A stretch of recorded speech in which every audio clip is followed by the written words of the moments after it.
I was always looking for what motivated me and challenged me.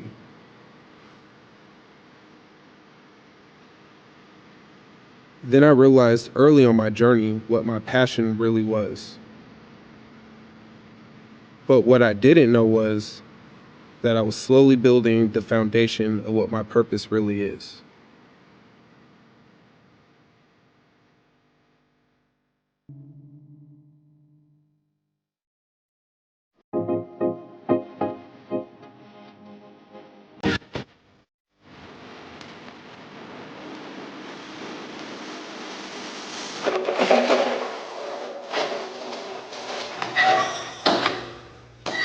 It's interesting, like my journey into beer. Beer for me became more of a social front because of the camaraderie aspect of it, not necessarily the general flavor profile. It was more so for me that I got to go hang out with my older brother. And this is kind of what bridged our gap into being not just brothers, but actually becoming really good friends. Me and Marcus, we both got into brewing from our love of craft beer. We started brewing together, which quickly turned into competition. Me and Marcus were competing against each other. Who could make the best beer? Who could do better? Who could do this? Who could do that? Who could make the best IPA? Culturally, beer's never really been introduced within the Black community. For us, we dove into beer, right? We dove into the culture of it. We learned about it. We actually got into the education of beer. It was something for us to engulf ourselves into. In 2013, Andy Johnson had won Homebrewer of the Year. To see a Black woman reach the pinnacle of homebrewing and do it from a city of where I grew up, that hyped me up. And they look just like me. Like, this is the first time that it's been done. You don't hear about too many Black people in the brewing industry. You don't hear about too many Black people homebrewing. And that motivated me. It propelled me even further to want to kind of dive further into the deeper culture of what brewing was. Sometimes I miss operating like on the brew floor and kind of that just general element of being here in my zone by myself, listening to music type of stuff. I don't get to do that too often anymore. Brewing a Belgian quad. Oddly enough, I grew up not drinking beer until I discovered craft beer. I'd invested in a local brewery, and that's where I met Marcus. I noticed, though, he kept bringing me beers that he had made at home to try, and I loved every single one of them. They were actually better than I could buy in the store, generally, and it was pretty impressive. Eventually, he asked me when we're going to start a brewery. I just said, I've been waiting for you to ask. And so immediately we started making plans, and we opened in November of 2016.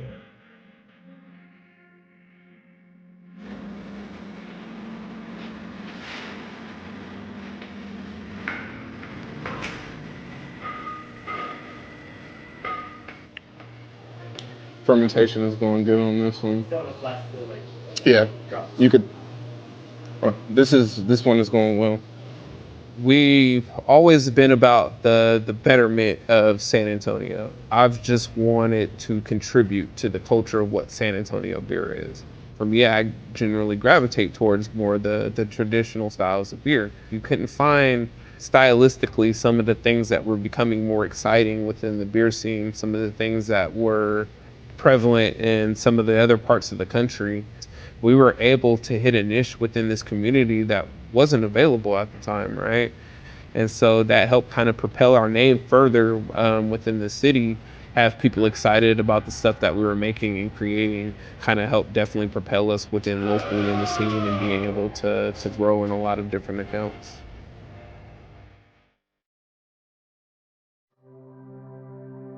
We begin tonight with the latest on the COVID-19 outbreak. The virus, which originated in Wuhan, China, has now spread to more than 200 countries and territories around the world. According to the latest figures from the World Health Organization, there are now more than 200. So prior to COVID, the brewery was doing well. We were getting ready for a craft beer conference, which is going to be in San Antonio. And we were super excited, ramping up all production, landing these huge parties with different companies that people were coming into town. And we were really like, this is going to be huge for us. I remember January of 2020, we felt so good about 2020. We thought 2020 is going to be our year, and we were going to do this, this, and this, and we're going to get over the hump. We hire a brand new brewer. You know, me and my brewer are planning for increasing production. Things are going amazing at the time. And then you hear the news that things are starting to shut down.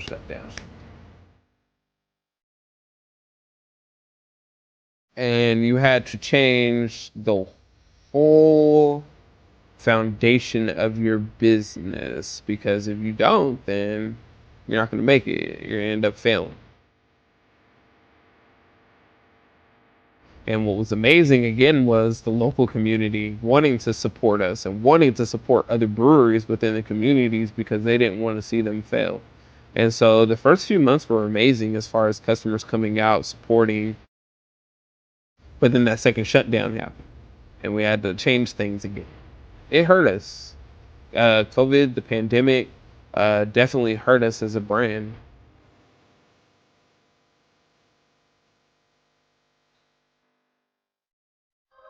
Demonstrations have erupted in cities across the United States as people demand justice for the killing of George Floyd, a black man who died while in police custody in Minneapolis. Thousands of protesters have taken to the streets, clashing with police. Similar scenes have unfolded in cities across the country, including Los Angeles, New York, Chicago, and Atlanta. Protesters are calling for an end to... We've become so numb to just violence all over. You see on the news, people get killed. There's a shooting at a school. There's a shooting at a store. We've become so numb to just violence in general. You look at all of the aspects of what's going on and you feel like there's no winning, there's no succeeding, like you're stuck in a bubble. The moment that got me to do something was actually I was on my way to Dallas and I was listening to The Breakfast Club. And The Breakfast Club had on Breonna Taylor's mom. And she went into the course of actions of her finding out that her daughter was murdered. And that course of conversation brought me to tears. And you start thinking like, man, you know, what if that happened to you and your family had to deal with that? What if years later that happened to your daughters or whatever the case may be? And it hurt. But really, I was more so angered and furious. What could I do in the space that I have, right? You know, I just make beer for a living and I'm in a predominantly Caucasian industry. And so what can I do?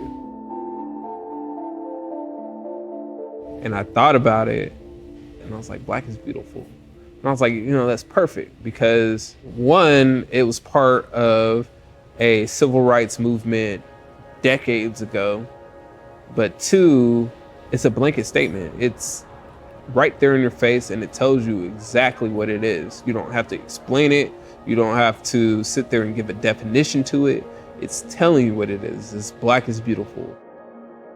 And so I had to figure out a way that it could be something that people looked forward to wanting to contribute to, but then understanding that we're at this point to where this thing is necessary.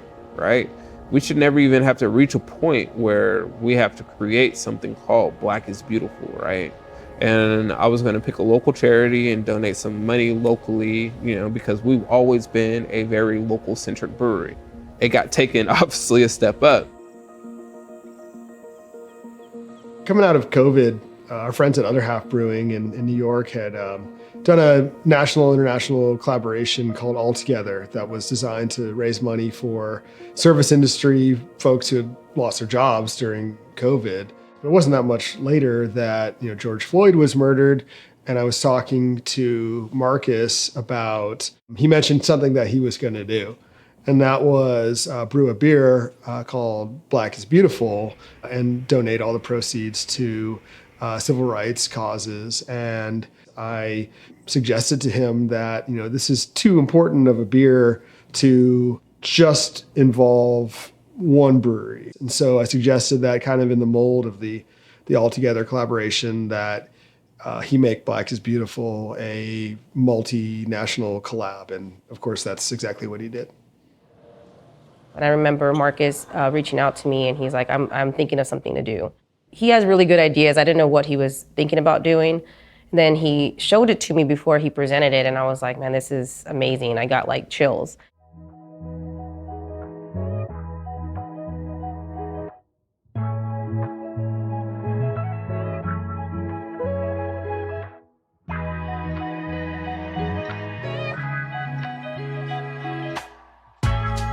So Black is Beautiful is medium viscosity, so medium mouthfeel, heavy roast character, heavy chocolate, a medium dark chocolate aspect, but it's something that is very enjoyable as a imperial stout, medium in the ABV at a little less than 10%, but something that you could take sweet adjuncts or take anything and create a well-rounded stout within out of the recipe.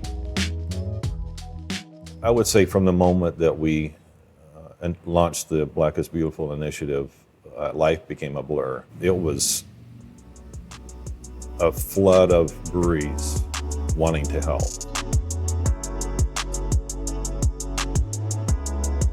Within the first 48 hours, we had over 300 people already commit to wanting to participate in the Black is Beautiful initiative. And so when I presented this to the brewing community, now it gave them that avenue to want to speak about it, to want to give back and different things like that. And I definitely think that's why it grew to the level that it did. I wanted breweries to donate locally. And the reason behind donating locally was to give back to their communities, one, but now you guys are engaging and learning about a community that normally you're not in tune with, because now you've shown yourself an ally to our community. And that was the biggest aspect of it. And so when I felt that I'm asking all of these breweries to donate locally, I felt like I had to do the same. One of the programs that I was in as a youth was called the OK program. It was one of those programs where it keep you out of trouble. This was put on by local law enforcement, local Black law enforcement. And it was their way of giving back to the Black community. And so the 100 Black Men in San Antonio resonated with me because it was familiar. You know, they gave back to Black youth. They gave back to these young individuals who were troubled and now had the opportunity to change and grow as a person. And so for them to want to give back to that young local youth, I felt that was important. And so that's who we chose as our beneficiary. My name is Ivory Freeman. I am the president of the 100 Black Men of San Antonio. So our mission is to be an example, a role model for youth within the community. Our motto is what they see is what they'll be. We focus on economic empowerment, education, health and wellness, and leadership development. Developing the youth between the ages of 8 and 18, which is our primary target area. It's about engaging with the students. It's about providing that positive role model for these students so that they can see within themselves that they have the ability to be successful. As we went through the COVID process, the timing with Black is Beautiful was phenomenal. For Marcus to have the insight and the vision to say, hey, look, this is something that can make a difference in the community with a formidable organization was incredible. We greatly appreciate that opportunity to be partnered with the Weathered Souls Brewery. We've been able to use those funds to go into our general account to support ongoing activities within the schools, within the community. Those funds are still being utilized today. The opportunity for 501c3 to have such a great contribution such as this from the Black is Beautiful program is phenomenal. Without a doubt, it's been a catalyst for success for the 100 here in San Antonio.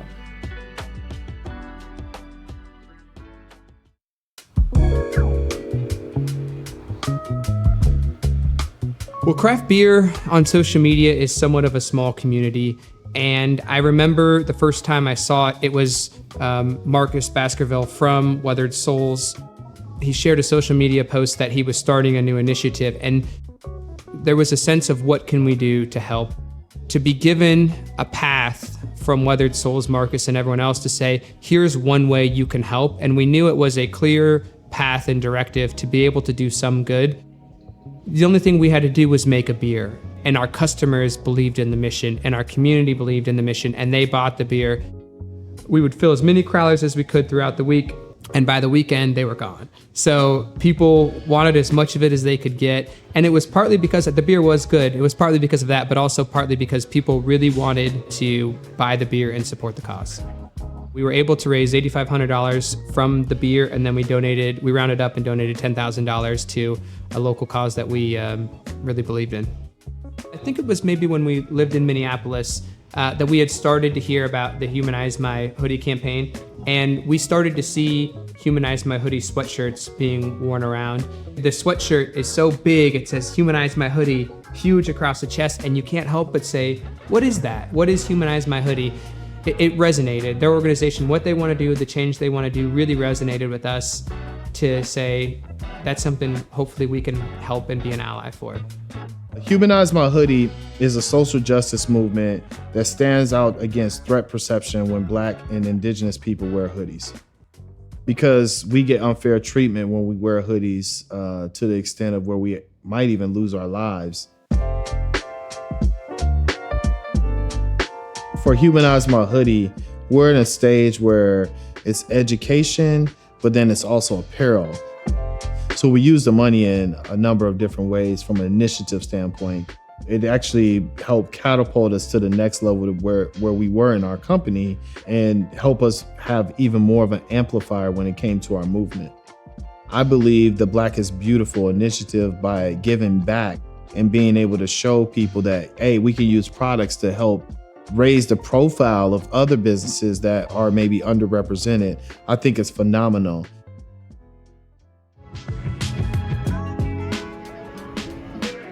Community, by and large, was very supportive.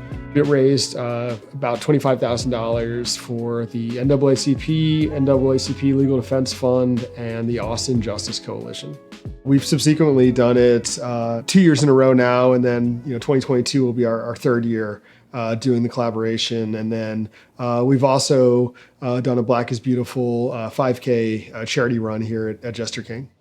We're another fundraiser on site where we donated the proceeds to Austin Justice Coalition.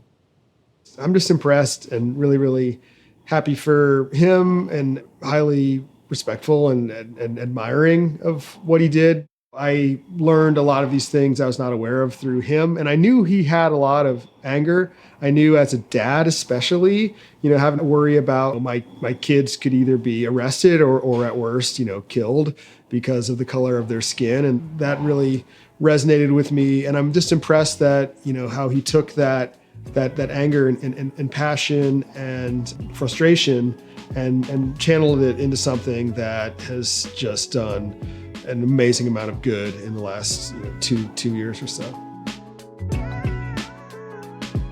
Not only from this brewery, but to see other breweries from around the country and around the world participate, it says a lot. They do recognize that there is that disparity and that there should be equity within this industry as among other industries as well.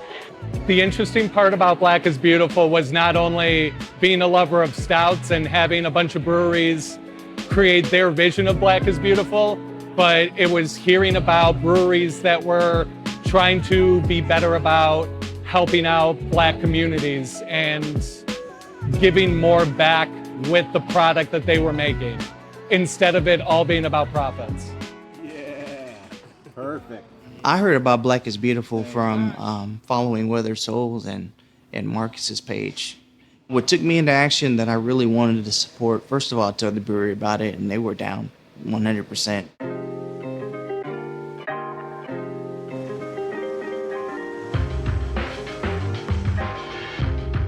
On our first round of Black is Beautiful, we did the basic recipe. The second time, though, we changed it up and did a black IPA. It was sold out. We had people come in getting it to go. You know, we kept talking about it, kept pushing it, and then even the second round of Black is Beautiful for us, it was quick. So that makes a statement. It's not only because the beer is real good, but because we had a statement to support Marcus's initiative, and people supported what we were doing. A lot of times we go into beer, but we don't actually go into where the actual history came from. What Marcus is doing, the initiative that he's going through, he's actually bringing that back to our table, letting us be acknowledged for what we've done, the hard work that we've put forth in this industry. Black is Beautiful was monumental in my eyes because it was a great way to just highlight the different challenges and things that we face as a Black community, but then also as Black people in craft beer.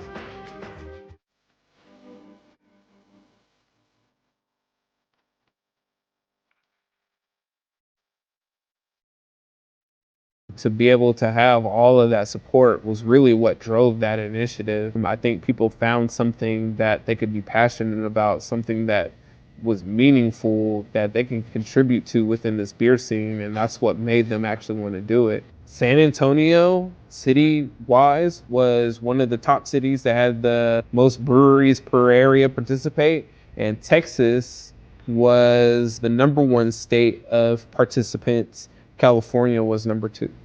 So to see the amount of space Black is Beautiful has been able to cover and just the overall attention that it's gotten worldwide is an amazing thing.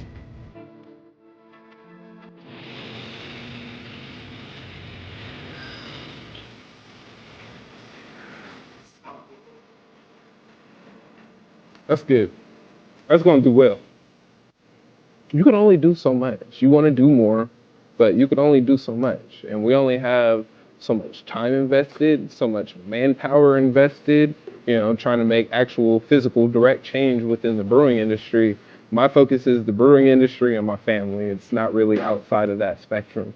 Now, maybe one day, if we ever get that big, then yeah, we can go ahead and expand out of beer, expand out of the beer culture. But currently, the focuses are DEI, diversity, and diversity within craft beer. Those are the things that directly impact me, the things that directly impact my emotions. And so those are the things that I'm going to primarily focus on.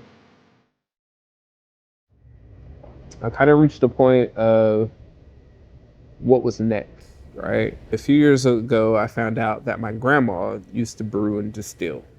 My grandma is 93 years old, and she used to brew and distill during Prohibition time. And then I thought about, how could I give back even further? So over the course of the last year, we decided we were going to open a second location in Charlotte, North Carolina. But within that Charlotte location, what we're going to do is open the Harriet Baskerville incubation program, which is named after my grandma. And that incubation program is going to be a space for BIPOC and women to be able to come in that are in the planning of opening a brewery. Because we look at where we are as an industry, the 9,000 plus breweries in the United States, the only 60 Black owned. We look at what actually makes tangible differences. And what makes tangible differences, what actually makes changes, people that can make decision making, people that have ownership, people that are producing the beer. And you figure even if I took 12 individuals in the course of the year and 4 people were to open a brewery within, say, 2 years, that's a 60% increase already in the amount of change of Black ownership within beer, or even going into women ownership. And so to make those drastic numbers, that simple amount of work to be done, I mean, we could do amazing things.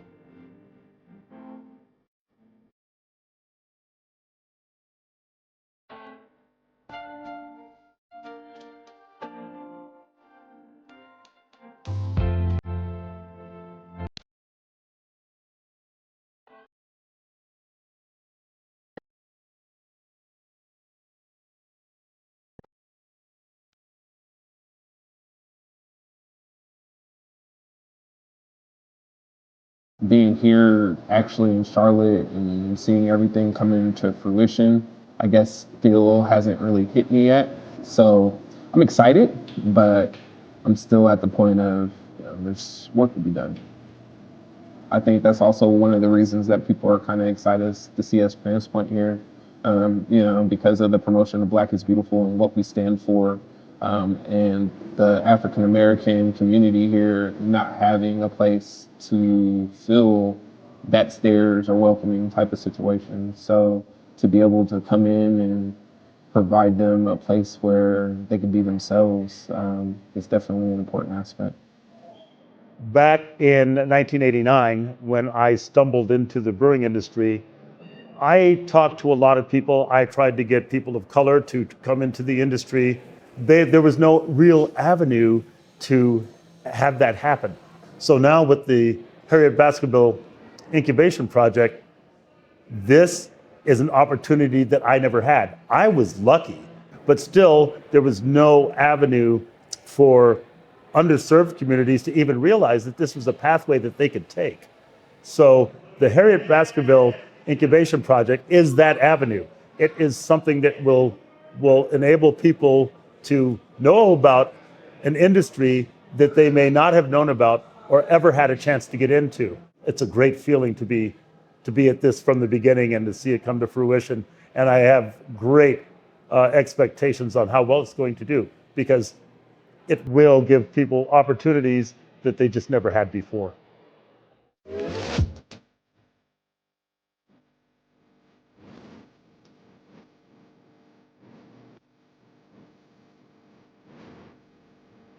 But here we are today with the official ribbon cutting and launch and check distribution from RAR. I mean, it's been a long road to kind of try to figure out how to navigate this space. One of the things that we've always talked about is the lack of diversity in beer. So this is one of those things that are literally going to change the dynamic of currently what we see within the industry. I've grown to learn how important this incubation program is going to be for the dynamics of beer going forward. We're at such a pivotal point of beer, right? We're at such large ownership, such a lack of diversity for BIPOC and women. And so this space here within Charlotte is going to be able to give people an opportunity to kind of change the tide of that. I've talked about before kind of how I did what I needed to do when I launched Black is Beautiful. But again, going into that whole passion and purpose, I've realized that this is something that has definitely become my purpose. And like my boy Kobe already said, the job's not done.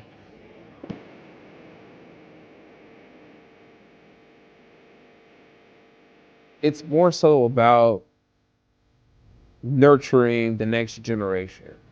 It's about growing this industry. It's about seeing more individuals like myself in this industry. It's about having that like-mindedness. It's about having people wanting to grow within beer and realizing that it is part of our culture, our generation. And it's nice to know, like, my 5-year-old now, like, she can tell you, like, oh, my daddy made Black is Beautiful, and it helps people, and, that type of thing. And so just to be able to hear her say that and understand, kind of what it was about and what it's done, I mean, I think I've done my job.